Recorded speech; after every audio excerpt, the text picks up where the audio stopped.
Hello there, my sleepy friend, and welcome to tonight's journey through the ancient world of Viking mythology. Tonight, we'll explore the realm of gods and giants, of magic and mayhem, where the mighty Thor wields his hammer and the cunning Loki weaves his tricks. So settle in, get comfortable, and let's drift together into the misty lands of the North, where legends were born and heroes were forged. The creation of the world. In the beginning, there was nothing but void, a great yawning emptiness called Ginnungagap. To the north lay Niflheim, a realm of eternal ice and fog, and to the south blazed Muspelheim, a world of unquenchable fire. When the heat of Muspelheim met the cold of Niflheim, something miraculous happened. From the melting ice emerged Ymir, the first of the frost giants, a being of enormous power and ancient rage. Alongside him appeared Audumla, a celestial cow whose milk nourished Ymir and whose tongue licked the salty ice blocks, revealing Buri, the first of the gods. From Buri came Odin and his brothers Vili and Ve. These young gods looked upon Ymir and saw that the worlds could never flourish while he lived. In a battle that shook the foundations of existence, they slew the great frost giant, and from his massive body they crafted all of creation. Ymir's flesh became the earth beneath our feet, his bones the towering mountains, and his blood the vast oceans and rivers. His skull was lifted high to form the dome of the sky, held aloft at each corner by 4 industrious dwarves. His brain was scattered across the heavens to form the clouds, and his eyebrows became the protective walls around Midgard, the realm of humans. From the sparks of Muspelheim, the gods created the sun and moon, setting them in golden chariots to race across the sky, forever chased by wolves who hunger to devour them. And so the 9 worlds came to be, all connected by Yggdrasil, the great world tree, whose roots reached into the darkest depths and whose branches stretched to the highest heavens. The first humans. One day, as Odin walked along the shore with his companions Honir and Loki, they came upon 2 pieces of driftwood, worn smooth by the endless caress of the waves. In these weathered logs, Odin saw potential, the spark of something magnificent. Honir shaped the wood, giving each piece a form that resembled the gods themselves. Loki breathed warmth and color into them, making their wooden hearts beat with life. And finally, Odin leaned close and breathed into them the gift of spirit and consciousness. The first piece of wood became a woman, and the second became a man. Odin named them Embla and Ask, Elm and Ash, after the trees from which they came. He draped his cloak over Embla as a symbol of protection, and entrusted her to Ask's care. From these 2 would spring all of humanity, destined to live in Midgard, the middle realm, forever connected to the gods who gave them life. Asgard, the realm of gods. High above the clouds, beyond the reach of mortal eyes, stood Asgard, the golden realm of the gods. It was a place of eternal youth and beauty, where magnificent palaces gleamed in the sunlight, and the air itself seemed to sing with magic. At the heart of Asgard stood Gladsheim, the hall of the 12 principal gods, where golden thrones awaited each deity. Nearby was Vingolf, the beautiful palace of the goddesses, where wisdom and grace held court. The most spectacular sight in all of Asgard was Bifrost, the Rainbow Bridge, which arched from the realm of the gods down to Midgard below. This shimmering pathway of light was guarded day and night by Heimdall, the watchman of the gods, whose eyes could see for 100 miles and whose ears could hear grass growing on the earth below. In Asgard dwelt Odin, the All-Father, king of the gods and master of wisdom. Upon his shoulders perched 2 ravens, Hugin and Munin, thought and memory, who flew across the worlds each day and whispered their secrets into his ears. At his feet lay 2 wolves, Geri and Freki, companions fierce and loyal. In his hand he wielded Gungnir, a spear that never missed its mark. Beside Odin sat Frigg, his wife, the queen of the gods and goddess of the sky. She knew the fate of all things, but spoke of it to none, keeping the future secrets locked within her wise heart. Their son Thor dwelt in his own magnificent realm called Thrudvang, where he built his palace Bilskirnir, a hall so vast it contained 540 rooms. Thor, the god of thunder, was beloved by all for his strength, his courage, and his unwavering protection of both gods and humans. And then there was Loki, the trickster, the shapeshifter, the god who could not be trusted, yet could not be cast out. His wit was as sharp as any blade, his schemes as intricate as any web, and his presence in Asgard would prove to be both a blessing and a curse. Loki and the theft of Sif's hair. One evening, as the gods feasted in Asgard's great halls, Loki's envious eyes fell upon Sif, Thor's beautiful wife. Her golden hair cascaded down her back like a waterfall of sunlight, and in that moment Loki coveted it beyond all reason. That night, while Sif slept peacefully, Loki crept into her chamber like a shadow. With enchanted shears, he cut away every strand of her magnificent hair, leaving her head as bare as winter's first frost. When Sif awoke and discovered the travesty, her screams shook the very foundations of Asgard. Thor's rage was like thunder itself. He roared and bellowed, and every god knew that someone would pay dearly for this crime. It did not take long to discover the culprit.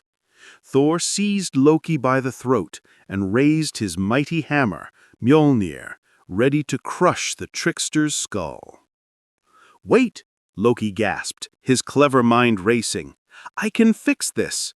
I'll journey to the Dark Elves, the greatest craftsmen in all the realms, and they will forge new hair for Sif, hair even more beautiful than before, hair of pure gold that will grow upon her head as if it were her own."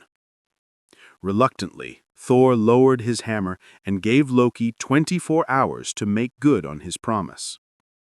Loki descended deep into the earth, to the realm of Svartalfheim, where the Dark Elves labored at their forges in the heart of the mountains.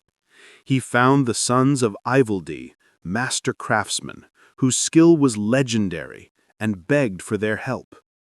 The dwarves worked through the night, and as they labored, they created not just the golden hair, but 2 other treasures as well.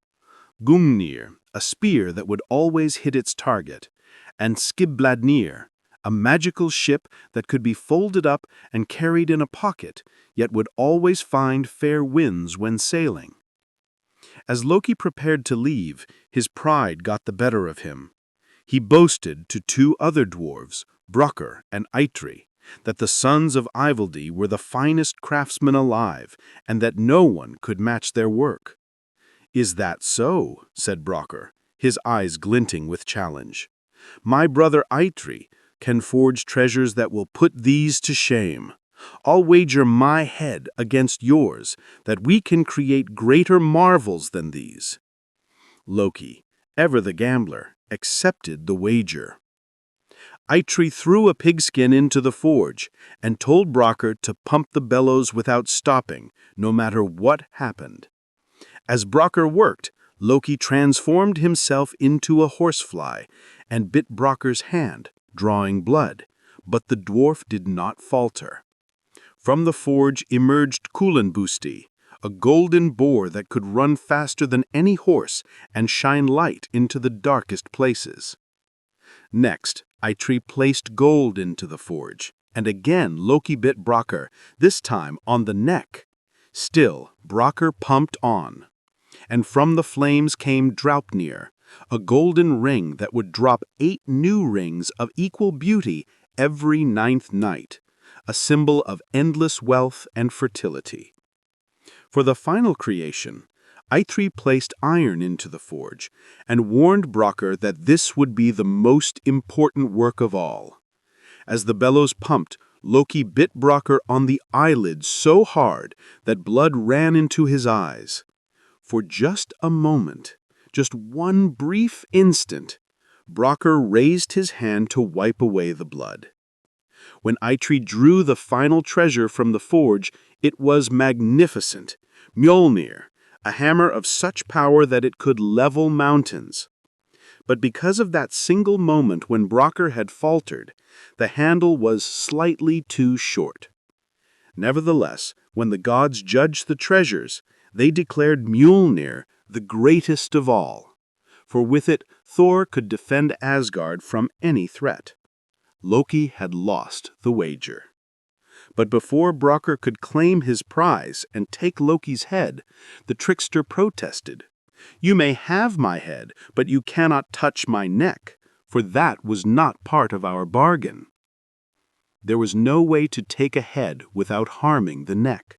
So instead, Brokkr took a leather thong and an awl and sewed Loki's lips shut, silencing the trickster's silver tongue for many days to come. The kidnapping of Idun. Not long after the incident with Sif's hair, Odin, Loki, and Honir set out on one of their wanderings through the 9 worlds. As they traveled, hunger gnawed at their bellies, so they slaughtered an ox and set it to roast over a fire. But no matter how long the meat cooked, it remained stubbornly raw. Puzzled, the gods looked around and spotted an enormous eagle perched in a nearby tree, watching them with keen eyes. "Your meat will not cook," the eagle called down, "until I give it permission to do so." "And what do you want in exchange?" asked Odin warily. "Simply let me eat my fill before you partake of your meal." The gods agreed, but when the eagle swooped down, it devoured nearly the entire ox in mere moments, leaving almost nothing for the travelers. Loki, enraged at being tricked, grabbed a burning branch and struck at the eagle. But the branch stuck to the eagle, and Loki's hands stuck to the branch. The eagle took flight, dragging Loki through the air, over rocks and through trees, until the trickster screamed for mercy. "I am Thiazi, a powerful giant. I will release you only if you swear to bring me Idun and her golden apples." Loki's blood ran cold. Idun was the goddess who tended the apples of youth, the magical fruit that kept the gods eternally young and strong. Without those apples, the gods would age and wither like mortals. But Loki, thinking only of his own skin, agreed. Back in Asgard, Loki approached Idun with the tale of a tree he had discovered in the forest, a tree bearing apples even more magical than her own. Curious and trusting, Idun followed Loki beyond Asgard's protective walls, carrying her basket of golden apples. The moment she stepped outside, Thiazi swooped down in eagle form, seized Idun in his talons, and carried her away to his mountain fortress in Jotunheim, the land of giants. Almost immediately the effects were felt in Asgard. Without Idun's apples, the gods began to age. Their hair turned gray, their backs bent, their skin wrinkled, and their strength faded. Panic spread through the Golden Realm as the gods realized what had happened. Heimdall revealed that he had seen Idun leave with Loki. and the gods seized the trickster and demanded he fix what he had broken. Loki borrowed Freya's falcon cloak and flew to Jotunheim. He found Idun alone in Thiazi's hall. The giant had gone fishing. Quickly, Loki transformed Idun into a nut, clutched her in his talons, and flew back toward Asgard as fast as his wings could carry him. But Thiazi returned and discovered his prize had escaped. He transformed into his eagle form and gave chase, his massive wings creating storms as he flew. The gods saw Loki approaching with the eagle close behind. Quickly, they piled wood shavings along Asgard's walls and set them ablaze just as Loki crossed the threshold. The flames caught Thiazi's feathers, and the giant fell, burning into Asgard, where he was slain. Idun was restored to her true form, and the gods eagerly ate her golden apples, their youth and vigor returning instantly. But this tale would have consequences, for Thiazi's daughter, Skadi, would soon arrive seeking revenge for her father's death, though that is a story for another time. Thor's journey to Utgard. Of all Thor's adventures, perhaps none was stranger or more humbling than his journey to Utgard, the fortress of the giant king Utgard Loki. One morning, Thor decided to travel to Jotunheim to test his strength against the giants. He took Loki as his companion, and along the way they stopped at a peasant's farm for the night. Thor slaughtered his 2 goats for dinner, telling the family they could eat the meat but must place all bones carefully on the goatskins. But the peasant's son, Thjalfi, was so hungry that he cracked one bone open to suck out the marrow. The next morning, Thor waved his hammer over the bones and the goats sprang back to life, but one walked with a limp. Furious, Thor raised his hammer to destroy the family, but the peasant begged for mercy. As compensation, Thor agreed to take the peasant's 2 children, Thjalfi and Roskva, as his servants. The 4 travelers continued until nightfall, when they found a massive hall with a wide entrance. They slept there, but during the night the earth shook and trembled so violently they thought the world was ending. They fled to a side chamber and huddled there until dawn. In the morning, they emerged to find a giant so enormous that the hall they had slept in was actually his glove, and the side chamber had been his thumb. The giant introduced himself as Skrymir and offered to travel with them. He placed all their provisions in his sack and strode ahead, taking such massive steps that the others had to run to keep up. That night, Skrymir fell asleep and began to snore so loudly the trees fell over. The travelers were hungry, but when Thor tried to open the provision sack, he couldn't undo even a single knot. Enraged, Thor struck Skrymir on the head with his hammer, a blow that would have shattered a mountain. But the giant merely stirred and mumbled, "Did a leaf fall on my head?" Thor struck twice more during the night, each blow mightier than the last, but each time Skrymir barely noticed, thinking perhaps an acorn or a bit of bark had dropped from the trees above.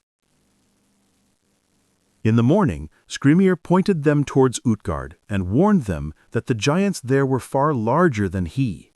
Then he departed. When Thor and his companions reached Utgard, they found a fortress so immense they could walk through the bars of its gate. Inside, the giant king Utgard Loki greeted them with barely concealed amusement. "We have heard tales of the mighty Thor, though I must say you're smaller than I expected. Still, everyone here must prove their worth. What skills do you possess?" Loki stepped forward. "I can eat faster than anyone." A giant named Logi was brought forth, and a trench filled with meat was laid before them. At the signal, both began eating from opposite ends. They met in the middle, but while Loki had consumed all the meat on his side, Logi had eaten the meat, the bones, and even the trench itself. Next, Thjalfi boasted of his speed. He raced against a giant named Hugi, but lost all 3 races, unable to even come close to his opponent's incredible swiftness. Thor declared he would demonstrate his legendary drinking ability. Utgard Loki presented him with a horn, saying that his greatest warriors could drain it in one draught, most in two, and even the weakest in three. Thor drank deeply, his throat working. But when he stopped for breath, the horn was still nearly full. He drank again with all his might, but barely made a dent. Even on the third attempt, he could not drain the horn. "Perhaps," suggested Utgard Loki mockingly, "you could try lifting my cat." A gray cat was brought forth, and Thor bent to the task. He pulled and heaved with all his divine strength, but he could only lift one of the cat's paws off the ground. Finally, humiliated and furious, Thor challenged anyone to wrestle him. Utgard Loki called forth his elderly nurse, Ellie, and suggested Thor might manage to defeat her. But even against an old woman, Thor struggled. She bent him to one knee, and only then did Utgard Loki call a halt, saying that Thor had proven himself enough. The gods were given guest chambers for the night, and in the morning Utgard Loki himself escorted them from the fortress. Once they were safely outside, he revealed the truth. "I am Skrimir. When you struck me with your hammer, I placed a mountain between your blows and my head. If you return to that place, you will find 3 valleys, each shaped by your strikes. Loki competed against wildfire itself. Nothing can consume faster than flame. Thjalfi raced against my thought. Nothing is swifter than thought. Thor, the horn you drank from, was connected to the ocean itself. No one could drain it, yet you drank so much that you created the tides. The cat you tried to lift was actually Jormungandr, the world serpent, whose body encircles the earth. You nearly ripped it from the ocean floor. If you had succeeded, the world would have ended. And Ellie, my nurse, was old age itself.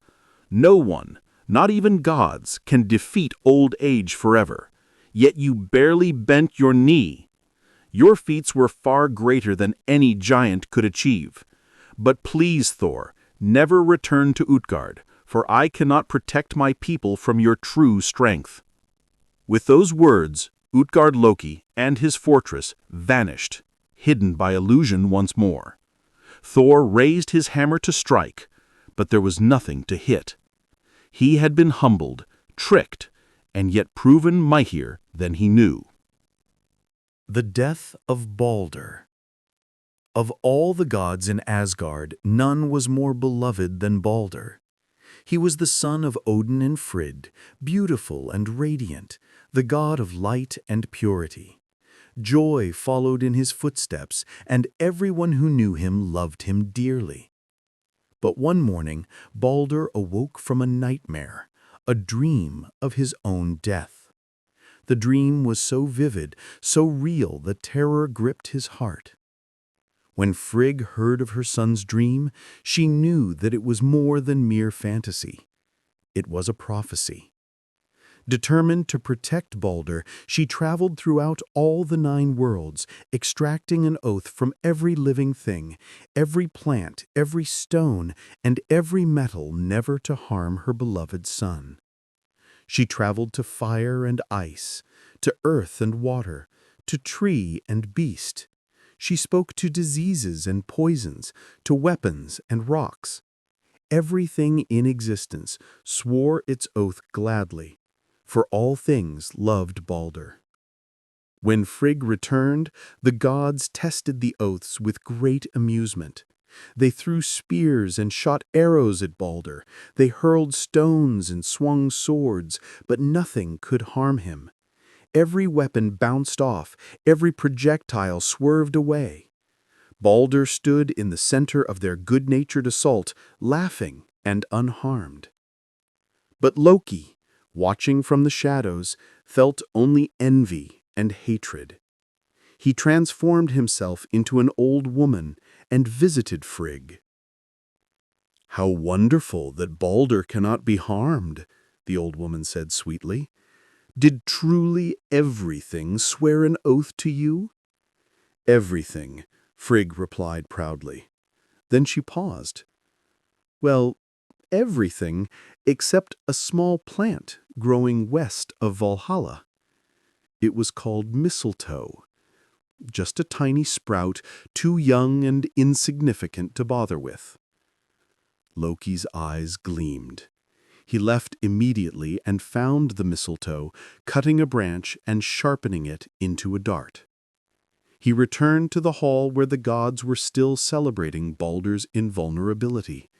In the corner stood Hodur, Baldur's blind twin brother, unable to participate in the games. "Why don't you join in?" Loki asked innocently. "Here, I'll help you. I'll guide your hand." Loki placed the mistletoe dart in Hodur's hand, aimed his arm, and whispered, "Throw now." Hodur threw. The dart flew true and struck Baldur through the heart. The god of light fell, and with him fell all the joy in Asgard. The silence was deafening. Then Frigg's anguished scream split the air, and every god and goddess wept bitter tears. Hodur stood in shock, not understanding what had happened, while Loki slipped away unnoticed. Frigg's son Hermodr volunteered to ride to Helheim, the realm of the dead, to beg for Baldur's return. He mounted Odin's 8-legged horse Sleipnir and rode for 9 days and 9 nights until he reached Hel's gates. He found Baldur sitting in Hel's hall, looking peaceful but sorrowful.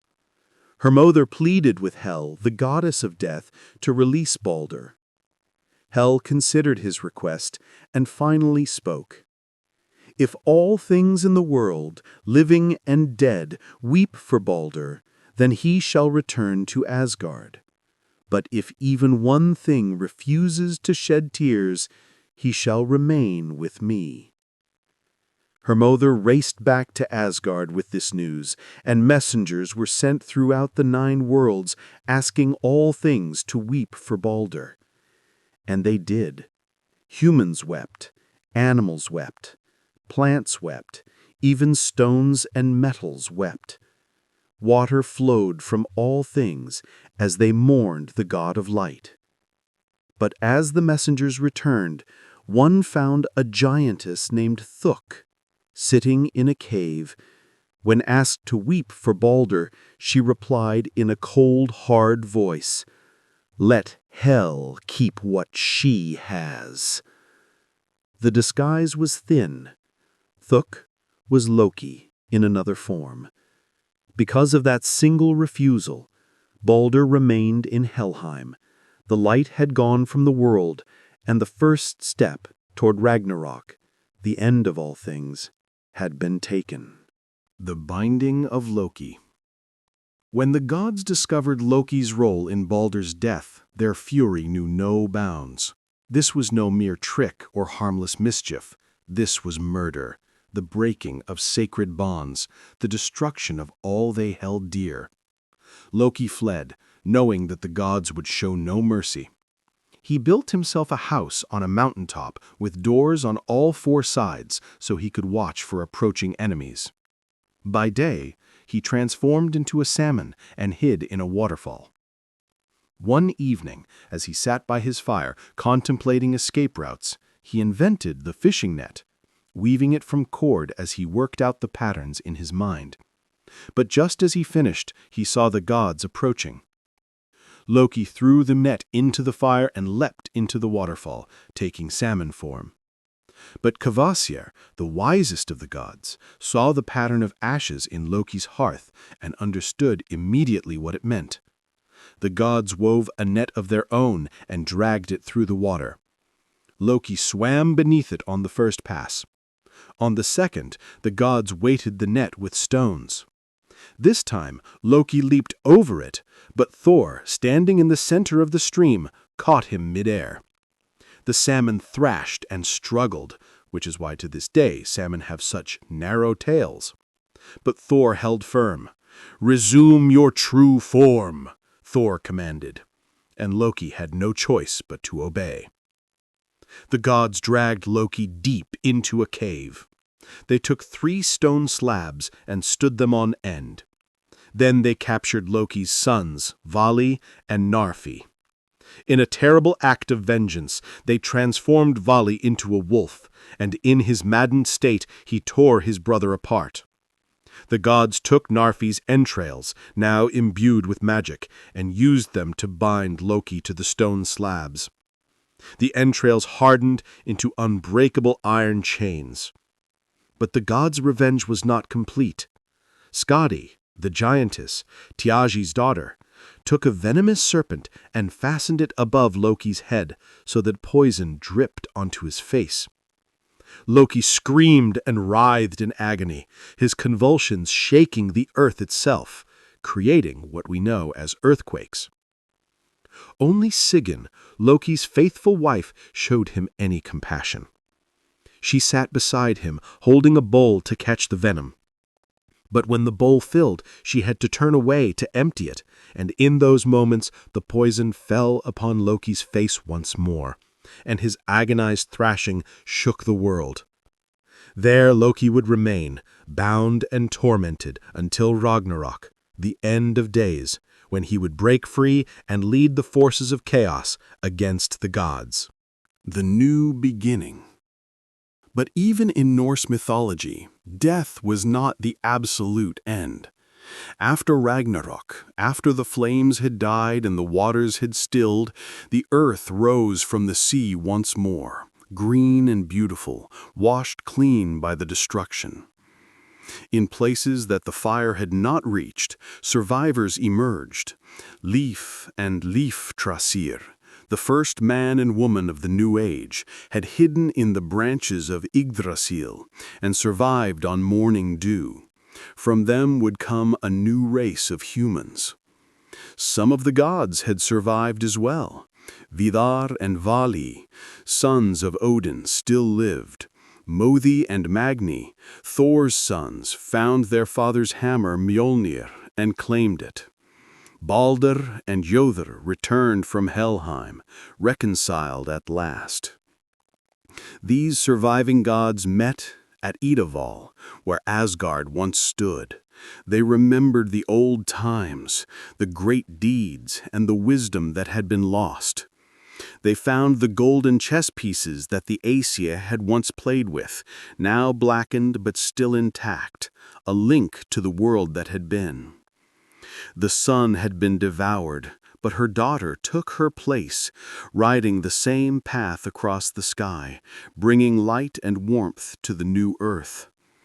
Fields grew without being sown. All hurts were healed. A new hall appeared, more beautiful than any that had come before, where the righteous would dwell in happiness. The world had ended, yes, but the cycle continued. From destruction came creation. From death came new life. The wheel turned, as it always had and always would, through all the ages of the world. And so, dear listener, our journey through the myths of the Vikings comes to an end, at least for tonight. We've walked with gods and giants, witnessed creation and destruction, laughed at Loki's tricks, and mourned Baldra's death. These ancient stories remind us that even the gods themselves were not eternal, that all things must change and end, but that endings often bring new beginnings. As you drift off to sleep tonight, perhaps you'll dream of golden Asgard shining beyond the clouds, of Thor's hammer rising against the giants, or of the great ash tree Yggdrasil connecting all the worlds. Rest well, and may your dreams be filled with the magic and wonder of the North. Good night.